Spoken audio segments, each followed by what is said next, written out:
In today's video, I'm going to teach you how to download and install uTorrent on Windows. We'll start in your web browser, open a new tab, and head to Google.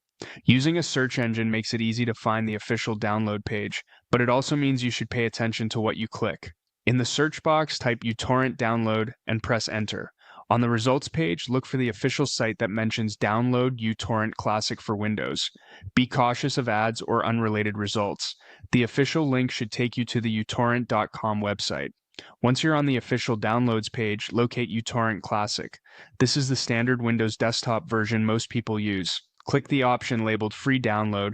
That will start downloading the installer to your computer.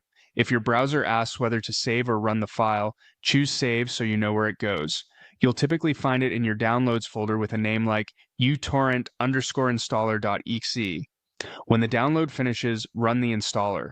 You can do this by clicking it from your browser's Downloads bar, or by opening your Downloads folder and double-clicking the file. If Windows shows a security or user account control prompt, click Yes to allow the installer to make changes.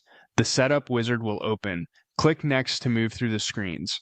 When you see the license agreement, click I agree after you've reviewed it. Continue clicking Next to accept default options unless you want to customize the install location or shortcuts.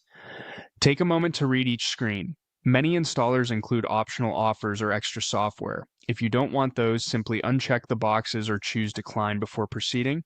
Then click Install and wait for the process to complete. It should only take a minute or two. If you already have uTorrent installed and you're just demonstrating the process, it's fine to cancel the installer at this point. Otherwise, let it finish and click Finish to close the wizard. Now, open uTorrent. You can launch it from the desktop shortcut if you created one, from the Start menu by searching for uTorrent, or directly if the installer opened it automatically. On first launch, you may see a quick setup or firewall prompt.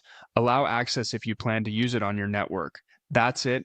You've successfully downloaded and installed uTorrent Classic on Windows. Always use it responsibly and only download content you have the rights to access.